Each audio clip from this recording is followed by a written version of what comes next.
Hello class 7, তোমরা সবাই কেমন আছো? আই থিংক সবাই অনেক ভালো আছো। আজকে আমি তোমাদের গণিত বইয়ের অধ্যায় 1-এর অনুশীলনী 1.2-এর 13 এবং 14 নম্বর প্রশ্নের সমাধান করব।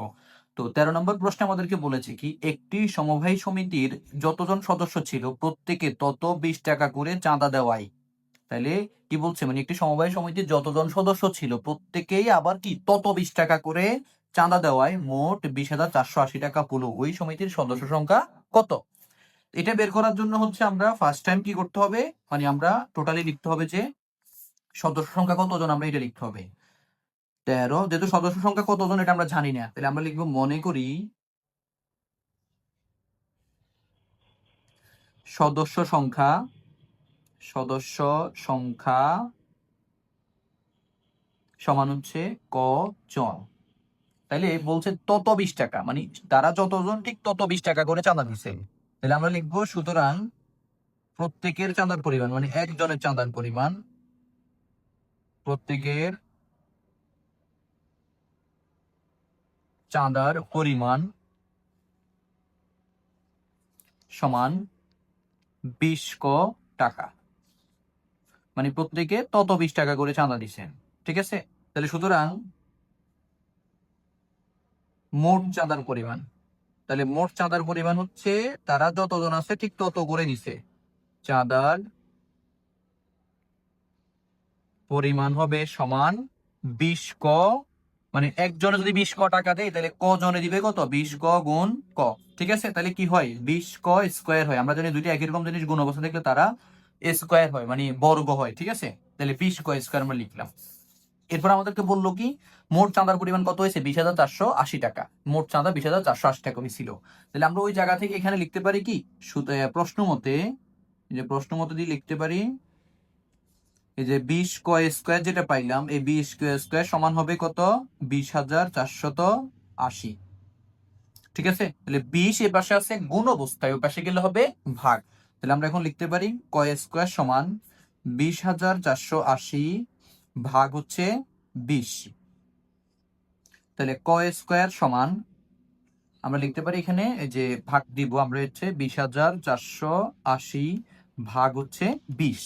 তাহলে এখানে হয় 1024। তাহলে আমরা এখানে লিখবো 1024।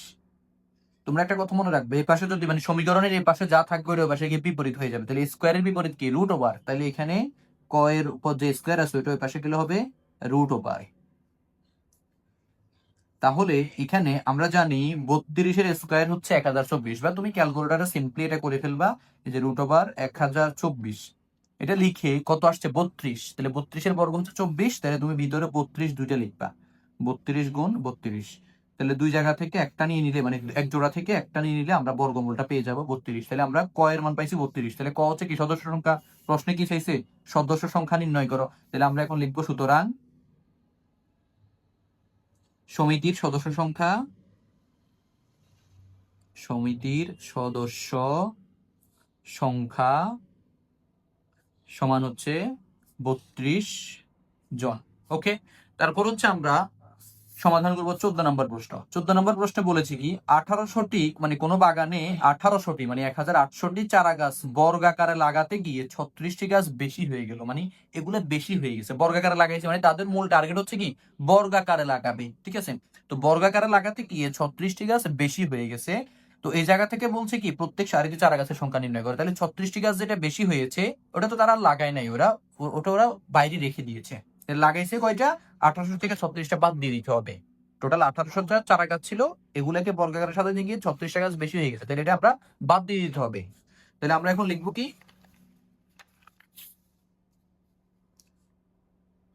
এই যে এখানে হচ্ছে কত? 14। তাহলে আমরা লিখবো এখানে লাগানো গাছের সংখ্যা, মানে কতগুলা গাছ লাগাইছে এটা আমরা লিখবো। লাগানো গাছের সংখ্যা, গাছের সংখ্যা সমান হবে 2000, সরি 2000 না, 1800 বিয়োগ হবে 36, ঠিক আছে। 1800 থেকে আমরা বিয়োগ 36 দিব, কত হয় দেখি। 1800 বিয়োগ হচ্ছে 36, তাহলে এটা কত আসে? 1764, ঠিক আছে। 1764, এটা টি হবে, ঠিক আছে। 1764টি চারা গাছ আমাদের এখানে কি রয়ে গেছে, মানে ওগুলোই লাগাইছে, ঠিক আছে। তাহলে এখন আমরা লিখবো কি, এই যে 1764টি গাছে কিন্তু কি আকারে লাগাইছে, বর্গ আকারে লাগাইছে। এখন আমাদেরকে বলছে প্রত্যেক সারিতে মানে ওই যে চারা গাছের সংখ্যা কত। তাহলে এই প্রত্যেক সারিতে চারা গাছের সংখ্যা বের করার জন্য আমরা এটা কি কি করতে হবে, জাস্ট এটাকে আমরা বর্গমূল করব। তো বর্গমূলটা আমরা কি করবো, ভাগ প্রক্রিয়া করবো। আমরা এখানে লিখবো 1764 ভাগ প্রক্রিয়া বর্গমূল করার জন্য হচ্ছে আমরা কি করব, এটাকে সেট বানাবো। তো 17-র ভিতরে হচ্ছে মানে বামের সেট যেটা, এই 17-র ভিতরে হচ্ছে বর্গ সংখ্যা কত, 16। 16 কার বর্গ, 4-এর বর্গ। ওকে, তারপর হচ্ছে আমরা এখানে এই যে 7 থেকে 6 গেলে 1, আর হচ্ছে 4-এর ডাবল কত, এখানে 8 লিখবো। এখানে 64কে নামাবো। এই যে এটার সাথে যখন আমরা 2 দিব তখন এখানে 82 দুগুণ 164 হবে। তাহলে বরাবর হইলো। তাহলে 42 হচ্ছে এখানে প্রত্যেক সারিতে চারা গাছের সংখ্যা। তাহলে আমরা লিখবো সুতরাং প্রত্যেক সারিতে